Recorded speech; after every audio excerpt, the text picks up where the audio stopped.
दोस्तों, क्या आपकी पॉकेट भी महीने के ख़त्म होने से पहले ही खाली हो जाती है और आपको अपना खर्च चलाने के लिए अपने दोस्तों की हेल्प लेनी पड़ती है? अगर इसका आंसर हाँ है तो ये वीडियो आपके लिए ही। आज की बेस्ट फाइनेंशियल वीडियो में आपको ये जानने को मिलेगा कि किस तरह अरकत भी अपनी गलतियों की वजह से गरीब का गरीब रह जाता है और किस तरह से उसने अपनी गलतियों को सुधारा जिससे वो काफ़ी अमीर हो गया। इस वीडियो में आपके लिए बहुत बढ़िया लेसन छुपा हुआ है, इसलिए कंप्लीट वीडियो को एंड तक देखना जिससे आप लोगों की अरकत जैसी हालत नहीं होगी। किस तरह से अरकत को एक एल्केमिस्ट मिला और उसकी वजह से उसकी फाइनेंशियल लर्निंग काफ़ी बढ़ पाई, जिसकी वजह से वो अपनी लाइफ में काफ़ी रिच हो पाया। तो आइए चलिए देखते हैं कि आखिर क्या हुआ अरकत के साथ, जो मैंने लिए हैं the richest man of Babylon की बुक से। अगर आप बुक को पढ़ना चाहते हैं तो उसका लिंक आपको नीचे मिल जाएगा। प्यारे दोस्तों, क्या कभी आपने सुना है पेड़ में टंगा आम नीचे गिरने की बजाय ऊपर की तरफ गया?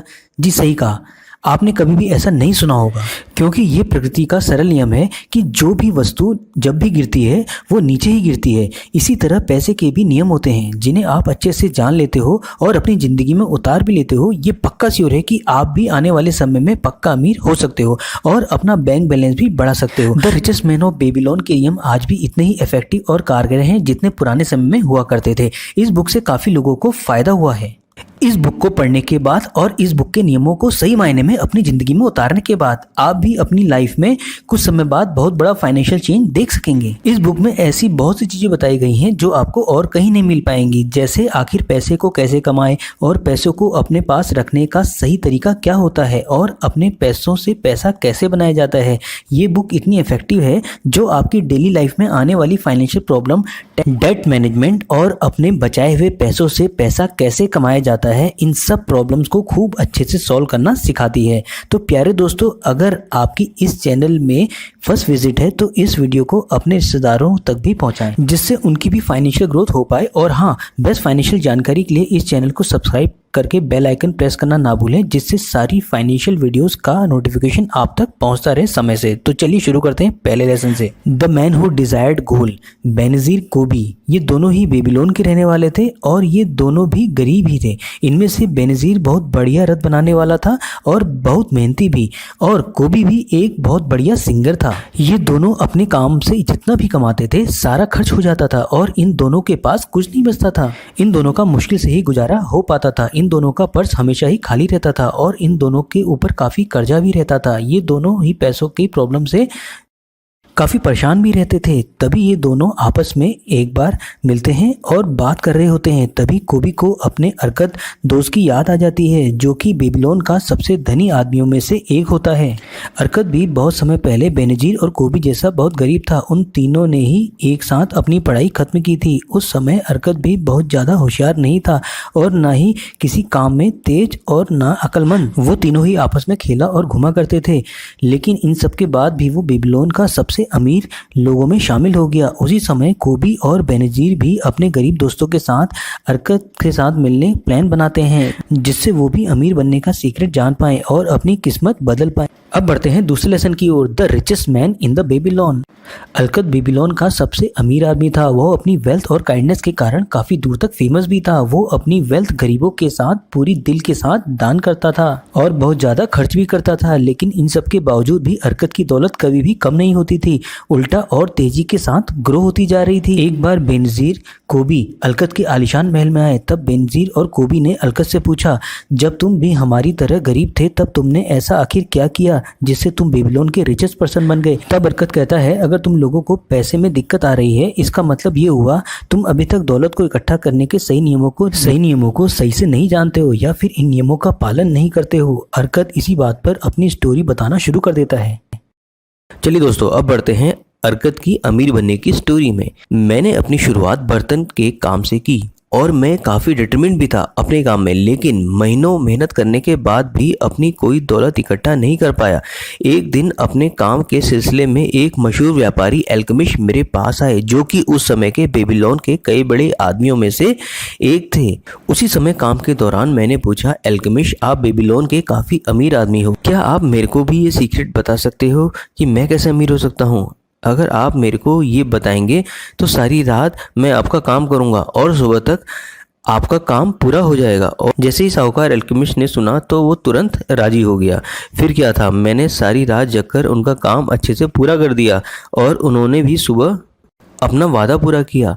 फिर अल्केमिस्ट ने अर्कत को दौलत कमाने का पहला सिद्धांत बताया, जो कि इस प्रकार है। पहला सबक, अल्केमिस्ट ने कहा तुम जितना कमाते हो उसका 10% अपने पास ही रखोगे। मैंने पूछा लेकिन मैं जितना कमाता हूँ उससे मैं पूरा का पूरा अपने पास ही रखता हूँ। तभी अल्केमिस्ट कहते हैं ऐसा बिल्कुल भी नहीं है। क्यों? तुम बेबीलोन में रहकर खाने के पैसे नहीं देते? क्या तुम कपड़े खरीदने के बाद उसके पैसे नहीं देते? क्या तुम बेबीलोन में बिना पैसे खर्च किए जिंदा रह सकते हो? तुम्हारी पिछले महीने या पिछले साल की कमाई कहाँ है? तुम बाकी सबको तो पैसे देते हो लेकिन अपने आप को नहीं। तुम अपने को छोड़कर बाकी सबके लिए मेहनत करते हो और उनके लिए कमाते हो। तब उन्होंने अर्कत को समझाते हुए कहा, देखो भाई, तुम जो भी सोने की इनकम बचाते हो उस इनकम को तुम इन्वेस्ट करके अपने लिए और धन कमा सकते हो, और जैसे ही वो धन तुम्हें रिटर्न दे तब तुम उससे भी और धन कमवा सकते हो। तुम्हें इस बात की चिंता बिल्कुल भी नहीं करनी है कि तुम कितना धन इन्वेस्ट कर रहे हो। तुम्हें इस बात की चिंता नहीं करनी है कि उससे कितना रिटर्न आ रहा है, कम या ज़्यादा। तुम्हें बिना चिंता करे सिर्फ अपनी इनकम का 10% ही इन्वेस्ट करना होगा। अब आते हैं इस कहानी की समरी में। इस कहानी का पहला सबक तो यह है, अगर तुम सही में दौलतमंद बनना चाहते हो तब तुम्हें अपनी सेविंग को इन्वेस्ट करना चाहिए, ताकि तुम्हारी सेविंग और इसके रिटर्न तुम्हारे लिए धन कमाए और तुम्हें तुम्हारी मनचाही दौलत दे सके, चाहे तुम्हारी इनकम कितनी ही कम क्यों ना हो। तुम्हें अपनी इनकम का 10% से कम नहीं बचाना है। जैसे ही तुम्हें पैसे मिल जाए तुम 10% इन्वेस्टिंग के लिए अलग कर दो। उसके बाद तुम बचे हुए पैसों से अपना खर्च चलाओ। दूसरा सबक, 1 साल बाद अल्केमिस्ट अर्कत से दोबारा मिलने आए। उन्होंने पूछा, अर्कत तुमने कितना कमाया? क्या इनकम का 10% सही में तुमने बचाया? और मैंने भी बड़े प्राउड से बताया, हाँ मैं अपनी इनकम का 10% बचाया। इसे ईंट बनाने वाले को एक अजमेर को दे दिया और वह ईंट वाला अजमेर दूर देश से रेयर जेमस्टोन खरीद कर लाएगा और वापस आने पर उन जेमस्टोन को ज़्यादा कीमत पर बेचकर हम ज़्यादा मुनाफा कमाएंगे। ये सुनने के बाद अल्केमिस्ट गुस्से में लाल होकर बोला, तुमने जेमस्टोन के बारे में एक ईंट बनाने वाले पर क्यों भरोसा किया? क्या कभी जूते सिलने वाले से खाने बनाने की रेसिपी पूछी जाती है? लो, तुम्हारी पूरी रकम ही डूब गई इस बार। अब तुम फिर से एक कोशिश करो। अगर तुम्हें जेमस्टोन के बारे में एडवाइस चाहिए होगी तो ज्वेलरी वाले के पास ही जाओगे ना।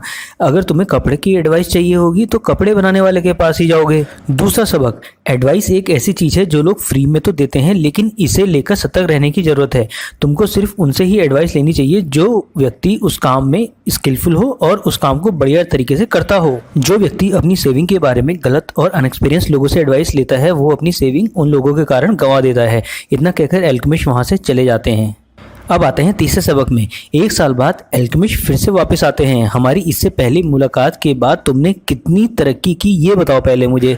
तो अर्कत ने उन्हें बताया, मैंने अपनी इनकम का 10% सेव करके उन पैसों को ब्रासशील्ड बनाने वाले को दे दिया ताकि वे उन पैसों का ब्रास खरीद सके, और हर 5 मंथ के बाद मुझे ब्याज देता है, यानी कि इंटरेस्ट देता है। अल्केमिस्ट ये सुनकर बहुत खुश हो जाते हैं और कहते हैं कि तुमने इस बार बहुत अच्छा काम किया है, और खुश होते हुए बोलते हैं कि लेकिन तुम उन पैसों का करते क्या हो, यानी जो इंटरेस्ट मिलता है उसका क्या करते हो? फिर उसने कहा, मैं इससे अच्छी अच्छी चीज़ें खरीदता हूँ और खूब जश्न मनाता हूँ। ये बात सुनकर अल्केमिस्ट हंसते हुए कहते हैं, तुम अपनी सेविंग के रिटर्न को खर्च कर रहे हो, लेकिन ऐसे में तुम उस रिटर्न से और ज़्यादा धन कैसे कमा पाओगे, और तुम उस धन से और भी ज़्यादा धन कैसे कमा पाओगे? अब सीक्रेट सुनो, तुम्हें अपने रिटर्न से धन की खूब सारी सेना बनानी है। उसके बाद तुम काफ़ी बेहतरीन जश्न बना सकते हो आसानी से। अब बढ़ते हैं तीसरे सबक की ओर। अपने इन्वेस्टिंग से मिलने वाले इंटरेस्ट को यानी इनकम को खर्च नहीं करना है, उसे दोबारा इन्वेस्ट और री इन्वेस्ट करना है, जिससे वो आपके लिए और ज़्यादा कमा सकें। कुछ सालों तक ये करना ही होगा। ऐसा करने से तुम्हारे पास धन की एक सेना तैयार हो जाएगी। 2 साल बाद अल्केमिस्ट फिर से अर्कत से मिलने आए। उन्होंने अर्कत से पूछा, क्या तुम्हें मनचाही दौलत मिल गई? तो मैंने कहा, उतनी तो नहीं हो पाई, हाँ लेकिन मैंने कुछ संपत्ति तो जरूर जोड़ ली है जो अब मेरे लिए इंटरेस्ट कमाती है। अर्कत कहता है कि मैं अमीर बना क्योंकि मेरे अंदर अमीर बनने का डिज़ायर और डिटर्मिनेशन था। मैं जो भी काम करता हूँ उसे खत्म ही करता हूँ, चाहे वो काम कितना ही छोटा या बड़ा क्यों ना हो। अर्कत ने अपने गरीब दोस्तों बेनज़ीर, कोबी, के साथ उनके दोस्तों को भी यही कदम उठाने की एडवाइस दी। पहली, अपनी इनकम का 10% सेव करें और सेविंग 10% से कम नहीं होनी चाहिए। दूसरी, अपनी बचत या सेविंग का इन्वेस्ट जरूर करें। जल्दी अमीर बनने के चक्कर में शॉर्टकट और फ्रॉड के चक्कर में ना पड़ें। तीसरा, इंश्योरेंस करवाएं ताकि अगर आपको कुछ होता है तो आपके बाद आपकी फैमिली सेव रहे। चौथा, उन्हीं लोगों से एडवाइस लें जो उस फील्ड में नॉलेज या एक्सपीरियंस रखते हों। पांचवा, अपनी कैपेसिटी के अनुसार ही मेहनत और सेविंग को करें, उससे ज़्यादा नहीं। हद से ज़्यादा कंजूस ना बने। जब तक आप इस दुनिया में हैं तब तक आप अपनी लाइफ को एंजॉय जरूर करें। अब आते हैं लेसन नंबर 3 में, 7 cures for a lean purse.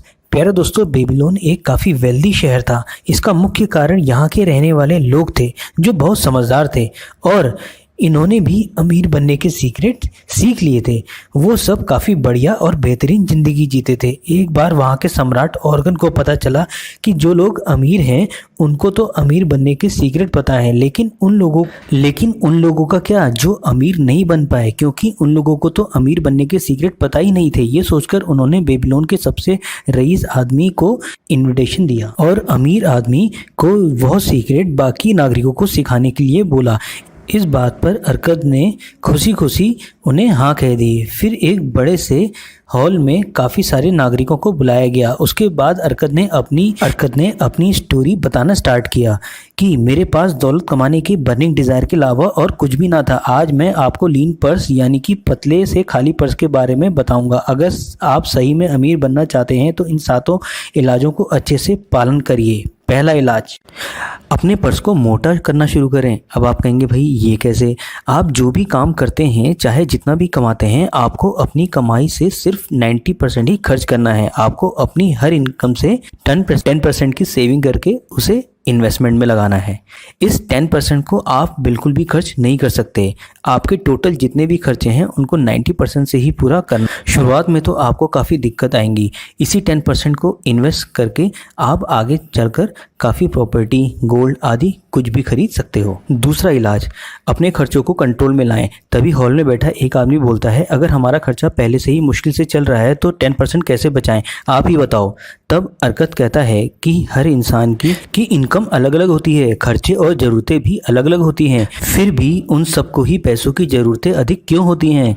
सच तो ये है, जैसे जैसे हमारी इनकम बढ़ना स्टार्ट हो जाती है वैसे वैसे हमारे खर्चे बढ़ना भी शुरू हो जाते हैं। हम कभी भी अपनी ज़रूरतों और इच्छाओं में अंतर नहीं समझते हैं। कभी भी हमारी इच्छाएं अनलिमिटेड होती हैं जो कभी भी खत्म नहीं होती हैं, लेकिन हमारी उन इच्छाओं को पूरा करने की ताकत एक लिमिट तक ही होती है। इसलिए दोस्तों, पहले हमें अपनी ज़रूरतों पर ही खर्चा करना चाहिए।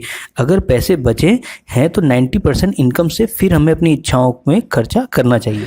अब आते हैं तीसरे इलाज में, multiply your income sources. Wealth कभी भी आपके सेविंग से नहीं बढ़ती है, ये आपकी इन्वेस्टिंग से बढ़ती है। अपने नए नए इन्वेस्टिंग क्लासेस के बारे में जानिए और सीखिए और आप उन जगहों में अपने पैसों को समझदारी से इन्वेस्ट करिए जहां आपको पता है उस जगह रिस्क लो है और प्रॉफिट ज़्यादा। जैसे उस समय लोग तो किसी काम में पैसा लगाते थे, जैसे अर्कद ने ब्रासशील्ड के बिजनेस में पैसे लगाकर पैसे कमाया। उसी तरह आजकल के समय में लोग स्टॉक मार्केट, म्यूचुअल फंड्स या किसी फंडामेंटली स्ट्रॉन्ग कंपनी में अपने पैसे लॉन्ग टर्म में लगाकर अच्छा खासा मुनाफा कमा सकते हैं, जो कि आप लॉन्ग टर्म के लिए करते हो, जैसे 5 ईयर से ऊपर तक। तब आप भी अपना रिस्क कम कर पाओगे और आप ज़्यादा प्रॉफिट कमा पाओगे। स्टॉक मार्केट के बारे में जानने के लिए प्लेलिस्ट को चेक करना ना भूलें, जिसमें शुरुआत से समझाया गया है, और चैनल को सब्सक्राइब करके बेल आइकन दबाना ना भूलें, जिसमें कोई भी जरूरी फाइनेंशियल वीडियो आपसे मिस ना हो पाए। 4th स्टेप आता है protect your hard earned money. आपको अपने कैपिटल को ठीक ढंग से प्रोटेक्ट करना आना चाहिए। आपको कभी जल्दी पैसे कमाने के चक्कर में या शॉर्टकट्स में या जल्दी अमीर बनाने वाली पॉन्जी स्कीम्स में जाल में नहीं फंसना चाहिए। ज़्यादातर लोग जल्दी पैसे कमाने के चक्कर में अपनी प्रिंसिपल अमाउंट को भी खो देते हैं। वो पैसे जिसे उन्होंने किसी सेफ जगह इन्वेस्ट किया होता तो वो भी अच्छा खासा धन कमा सकते थे। इसलिए प्यारे दोस्तों, कहीं भी पैसा लगाने से पहले उसके रिस्क को सही से समझ लें या उस फील्ड में एक्सपीरियंस लोगों से ही सलाह लें, जिससे कि आपका प्रिंसिपल अमाउंट डूबे ना और आपका पैसा सेफ रहे। 5th हेल्दी स्टेप आता है make your house a great investment.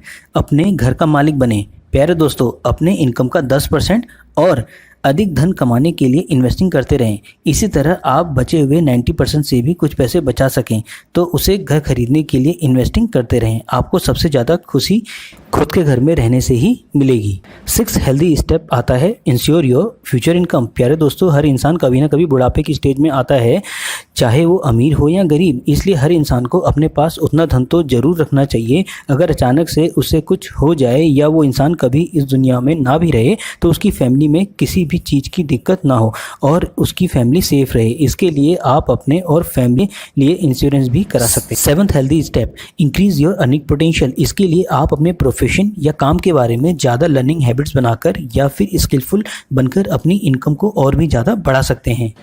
और इसके अलावा आपको अपने इनकम के नए नए जरिए ढूंढना और बनाते रहना चाहिए। तो प्यारे दोस्तों, ये थे कुछ जरूरी बातें the richest man in Babylon से। अगर आपके अंदर अमीर बनने का बर्निंग डिजायर है तो एक बार इस बुक को जरूर पढ़ें, जिसका लिंक नीचे दिया गया है। प्यारे दोस्तों, आप लोगों की फाइनेंशियल नॉलेज बढ़ाने के लिए टेलीग्राम ग्रुप बनाया गया है, जिसका लिंक आपको पिन कमेंट में मिल जाएगा। तो उस चैनल को सब्सक्राइब करना ना भूलें और आपको आने वाली वीडियो किस टॉपिक पे चाहिए तो नीचे कमेंट करना ना भूलें। इसी तरह की बेहतरीन फाइनेंशियल नॉलेज और फाइनेंशियल फ्रीडम से जुड़ी वीडियोस आप लोगों के लिए आती रहेंगी। तो जुड़े रहिए मनी ग्रेडिएंट से, जहां आपको मिलती है best financial knowledge with stock and trading. तब तक के लिए bye, see you then, love you all. और हाँ, वीडियो अच्छी लगी तो डेफिनेटली अपने रिलेटिव्स और फ्रेंड्स को शेयर करना ना भूलें।